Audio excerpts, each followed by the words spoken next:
नमस्कार प्यारे बच्चों ਅੱਜ ਅਸੀਂ ਆਪਣੀ ਜਮਾਤ 7ਵੀਂ ਦਾ ਪਾਠ 12 ਉੱਡਣ ਪਰੀ ਹੀਮਾ ਦਾਸ ਬਾਰੇ ਪੜ੍ਹਨ ਜਾ ਰਹੇ ਹਾਂ। ਬੱਚੋ, ਸਾਡੇ ਦੇਸ਼ ਵਿੱਚ ਸਮੇਂ-ਸਮੇਂ ਤੇ ਕਈ ਦੌੜਾਕ ਹੁੰਦੇ ਰਹੇ ਹਨ ਅਤੇ ਕਈਆਂ ਨੇ ਬਹੁਤ ਹੀ ਵਧੀਆ ਮੁਕਾਮ ਹਾਸਿਲ ਕੀਤੇ ਹਨ। ਅਜਿਹੇ ਲੋਕਾਂ ਵਿੱਚੋਂ ਇੱਕ ਬਹੁਤ ਹੀ ਪ੍ਰਸਿੱਧ ਜਿਹੜੀ ਦੌੜਾਕ ਸੀ ਉਸਦਾ ਨਾਮ ਸੀ ਹੀਮਾ ਦਾਸ। ਬੱਚੋ, ਹੀਮਾ ਦਾਸ ਨੂੰ ਉੱਡਣ ਪਰੀ ਵੀ ਕਿਹਾ ਜਾਂਦਾ ਹੈ ਕਿਉਂਕਿ ਉਹ ਇੰਨੀ ਤੇਜ਼ ਰਫ਼ਤਾਰ ਵਿੱਚ ਦੌੜਨ ਵਾਲੀ ਦੌੜਾਕ ਸੀ ਕਿ ਉਸਨੇ ਵਿਸ਼ਵ ਪੱਧਰ ਚੈਂਪੀਅਨਸ਼ਿਪ ਵਿੱਚ ਸੋਨ ਤਗਮਾ ਭਾਰਤ ਨੂੰ ਜਿਤਾਇਆ। ਬੱਚੋ, ਆਓ ਅਸੀਂ ਹੀਮਾ ਦਾਸ ਦੇ ਜੀਵਨ ਬਾਰੇ ਪੜ੍ਹਦੇ ਹਾਂ ਅਤੇ ਇੱਕ ਕਾਬਲੀਅਤ ਇਨਸਾਨ ਵਿੱਚ ਕਿਹੜੇ ਗੁਣ ਹੋਣੇ ਚਾਹੀਦੇ ਹਨ ਉਸ ਬਾਰੇ ਜਾਣਦੇ ਹਾਂ।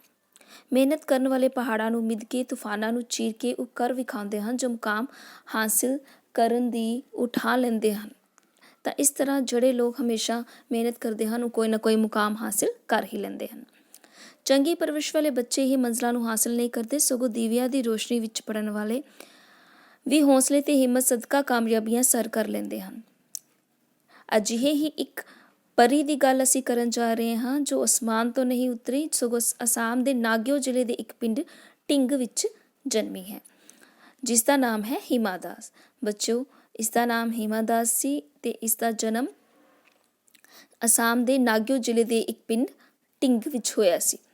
ਅੱਜ ਸ਼ਾਇਦ ਹੀ ਇਸ ਕੋਈ ਜ਼ੁਬਾਨ ਹੋਵੇਗੀ ਜਿਸ ਉੱਤੇ ਖੇਡ ਦੇ ਮੈਦਾਨ ਦੀ ਦੌੜਾਕ ਪਰੀ ਦਾ ਨਾਮ ਨਹੀਂ ਹੋਵੇਗਾ।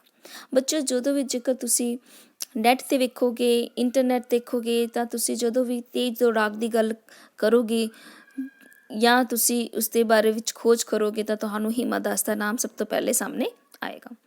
ਹੀਮਾ ਦਾਸ ਦਾ ਜਨਮ 9 ਜਨਵਰੀ 2000 ਨੂੰ ਪਿਤਾ ਰਣਜੀਤ ਦਾਸ ਅਤੇ ਮਾਤਾ ਜੋਮਾਲੀ ਦਾਸ ਦੇ ਘਰ ਹੋਇਆ।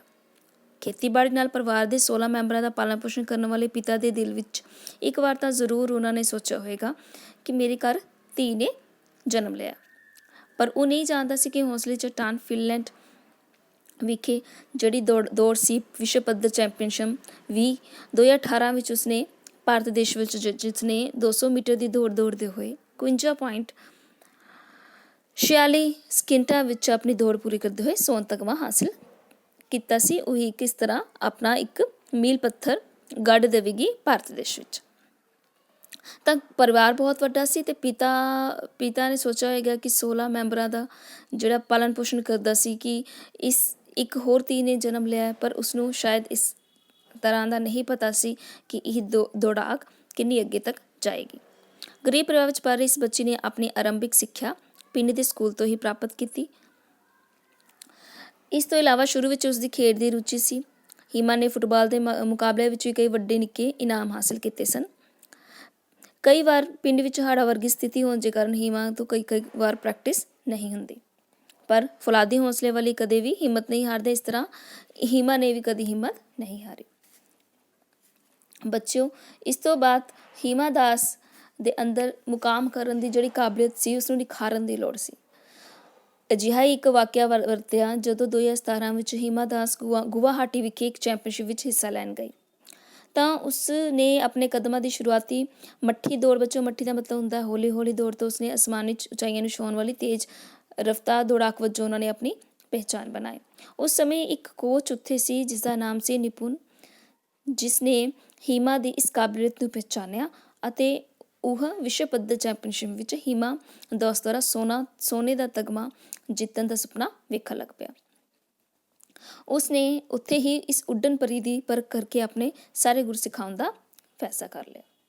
ਉੱਥੇ ਹੀ ਨਿਪੁੰਨ ਨੇ ਹੀਮਾ ਨੂੰ ਮੁਕਾਬਲੇ ਵਿੱਚ ਭਾਗ ਲੈਣ ਵਾਲੇ ਧਿਆਨ ਦੇਣ ਯੋਗ ਰੱਖਣ ਬਰੀਕੀਆਂ ਦੱਸੀਆਂ ਤੇ ਉਸ ਦੇ ਨਾਲ ਉਹਨਾਂ ਦੌੜਾਂ ਨੂੰ ਜਿੱਤ ਵੱਲ ਲੈ ਜਾਣ ਦੇ ਤਰੀਕੇ ਵੀ ਦੱਸੇ। ਭਾਰਤ ਵਰਗੇ ਦੇਸ਼ ਵਿੱਚ ਹੀਰੇ ਪੈਦਾ ਹੋ ਕੇ ਦੇਸ਼ ਦਾ ਨਾਮ ਰੋਸ਼ਨ ਕਰਨ ਦੇ ਲਈ ਉਹਨਾਂ ਨੇ ਹੀਮਾ ਦਾਸ ਨੂੰ ਚੁਣਿਆ। ਗੁਰੂ ਵੱਲੋਂ ਦਿੱਤੀ ਮੱਤ ਨੂੰ ਹੀਮਾ ਨੇ ਆਪਣੇ ਸਿਰ ਮੱਥੇ ਕਬੂਲਿਆ ਅਤੇ ਮਿੱਥੇ ਟੱਚੇ ਨੂੰ ਉਹਨਾਂ ਨੇ ਜਿੱਤਣ ਦੇ ਲਈ ਸਖਤ ਮਿਹਨਤ ਕਰਨੀ ਸ਼ੁਰੂ ਕਰ ਦਿੱਤੀ। ਹੁਣ ਕੋਚ ਨਿਪੁੰਨ ਚਾਹੁੰਦਾ ਸੀ ਕਿ ਹੀਮਾ ਗੁਵਾਹਾਟੀ ਵਿੱਚ ਉਸਦੀ ਦੇਖ ਵਿੱਚ ਹੀ ਰਹਿ ਕੇ ਆਪਣੀ ਮਿਹਨਤ ਕਰੇ, ਪਰ ਹੀਮਾ ਦਾਸ ਨੂੰ ਆਪਣੇ ਪਿਤਾ ਦੀ ਜੇਬ ਦਾ ਪਤਾ ਸੀ। ਉਸਨੂੰ ਪਤਾ ਸੀ ਕਿ ਉਸਦੇ ਪਿਤਾ ਜੀ ਇਸ ਦਾ ਖਰਚਾ ਨਹੀਂ ਚੱਲ ਸਕਣਗੇ, ਪਰ ਇਸ ਨੂੰ ਵੇਖਦੇ ਹੋਏ ਕੋਚ ਨੇ ਉਸਦਾ ਸਾਰਾ ਖਰਚਾ, ਹੀਮਾ ਦਾਸ ਦਾ ਸਾਰਾ ਖਰਚਾ, ਰਹਿਣ ਦਾ ਅਤੇ ਖਾਣ ਪੀਣ ਦਾ ਸਾਰਾ ਖਰਚਾ ਖੁਦ ਉਠਾਉਣ ਦਾ ਫੈਸਲਾ ਕੀਤਾ। ਹੁਣ ਨਿਪੁੰਨ ਨੇ ਪਹਿਲਾਂ ਉਸਨੂੰ 200 ਮੀਟਰ ਦੀ ਤਿਆਰੀ ਸ਼ੁਰੂ ਕਰਵਾ ਦਿੱਤੀ ਅਤੇ ਫਿਰ ਹੌਲੀ ਹੌਲੀ ਉਹਨਾਂ ਨੇ ਜਿਹੜਾ ਹੈ ਇਸਨੂੰ ਲੰਬੀ ਦੌੜ ਵੱਲ ਦੌੜਾਇਆ। ਹੌਲੀ ਹੌਲੀ ਕਰਦੇ ਵਿਸ਼ਵ ਪੱਧਰ ਚੈਂਪੀਅਨਸ਼ਿਪ ਵਿੱਚ ਜਿੱਤਣ ਦਾ ਦਿਨ ਆ ਗਿਆ। ਦੌੜ ਦੇ ਸ਼ੁਰੂ ਹੁੰਦੇ ਹੀ 35 ਸਕਿੰਟਾਂ ਵਿੱਚ ਹੀਮਾ ਤਾਂ ਪਹਿਲੇ 3 ਦੌੜਾਕਾਂ ਵਿੱਚ ਵੀ ਨਹੀਂ ਸੀ, ਪਰ ਉਸਦੀ ਆਦਤ ਮੁਤਾਬਕ ਧੀਮੀ ਸ਼ੁਰੂਆਤ ਕੋਚ ਨੂੰ ਵੀ ਪਤਾ ਸੀ। ਕੋਚ ਦੀ ਜ਼ੁਬਾਨੀ ਜਦੋਂ ਚੌਥੇ ਸਥਾਨ 'ਤੇ ਆ ਗਈ ਤਾਂ ਉਸਨੇ ਸੋਚ ਲਿਆ ਸੀ ਕਿ ਗੋਲਡ ਤਗਮਾ ਜ਼ਰੂਰ ਹਾਸਿਲ ਕਰੇਗੀ।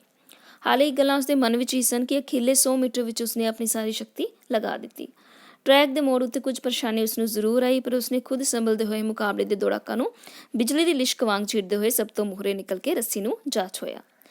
ਯਾਨੀ ਕਿ ਅੰਤਿਮ ਪੜਾਅ ਦੇ ਵਿੱਚ ਆ ਕੇ ਹੀਮਾ ਦਾਸ ਨੇ ਬਿਜਲੀ ਵਰਗੀ ਚਮਕ ਲਿਸ਼ਕ ਪੈਦਾ ਕਰਦੇ ਹੋਏ ਜਿਹੜਾ ਹੈ ਅਖੀਰਲੇ 100 ਮੀਟਰਾਂ ਦੇ ਵਿੱਚ ਆਪਣੀ ਸਾਰੀ ਸ਼ਕਤੀ ਲਗਾ ਦਿੱਤੀ। ਸਾਰਾ ਮੈਦਾਨ ਤਾੜੀ ਨਾਲ ਗੂੰਜ ਉੱਠਿਆ ਅਤੇ ਟੀਵੀ ਚੈਨਲ ਤੇ ਕੈਮਰਾ ਤੇ ਵੀ ਭਾਰਤ ਦੀ ਹੋਣਹਾਰ ਦੌੜਾਕ ਤੇ ਜਿਹੜੀ ਹੈ ਉਸ ਦੀਆਂ ਖਬਰਾਂ ਚੱਲਣ ਲੱਗ ਪਈਆਂ। ਇੱਛਾਵਾਂ ਤੇ ਖੇਰੀ ਹੀਮਾ ਭਾਰਤ ਦਾ ਝੰਡੇ ਨਾਲ ਜਿਹੜਾ ਗਲੇ ਨਾਲ ਲਪੇਟੀ ਖੁਸ਼ੀ ਦੇ ਹੰਝੂਆਂ ਵਿੱਚ ਆਪਣੇ ਮਾਂ-ਬਾਪ ਦੀ ਗਰੀਬੀ ਦੀ ਪੰਡ ਨੂੰ ਉਸਨੇ ਹੌਲਾ ਹੁੰਦੇ ਹੋਏ ਦੇਖਿਆ। ਆਪਣੇ ਦੇਸ਼ ਲਈ ਸੋਨ ਤਗਮੇ ਦੀ ਜਿੱਤਣਾ ਫਖਰ ਵੀ ਮਹਿਸੂਸ ਕਰ ਰਹੀ ਸੀ। ਇਹ ਸੀ ਹੀਮਾ ਦਾਸ ਦੀ ਮਿਹਨਤ ਦੇ ਨਤੀਜੇ ਦੀ ਝਲਕ, ਜਿਸ ਨੂੰ ਅੱਜ ਦੁਨੀਆ ਦੇ ਕੋਨੇ-ਕੋਨੇ ਤੱਕ ਲੋਕਾਂ ਦੀ ਜ਼ੁਬਾਨ ਤੇ ਲਿਆ ਦਿੱਤਾ ਸੀ। ਬੱਚਿਓ, ਇਹ ਪਾਠ ਨਵਜੀਤ ਸਿੰਘ ਦੁਆਰਾ ਲਿਖਿਆ ਹੋਇਆ ਹੈ। ਇਸ ਵਿੱਚ ਤੇਜ਼ ਦੌੜਾਕ ਹੀਮਾ ਦਾਸ ਦੀ ਕਹਾਣੀ ਦੱਸੀ ਗਈ ਹੈ ਕਿ ਕਿਸ ਤਰ੍ਹਾਂ ਅਨੇਕਾਂ ਮੁਸ਼ਕਿਲਾਂ ਦਾ ਸਾਹਮਣਾ ਕਰਨ ਦੇ ਬਾਵਜੂਦ ਵੀ ਉਹ ਆਪਣੀ ਮੁਕਾਮ ਨੂੰ ਹਾਸਿਲ ਕਰ ਲੈਂਦੀ ਹੈ।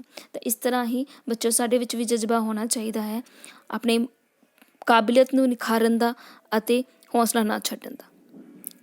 ਧੰਨਵਾਦ।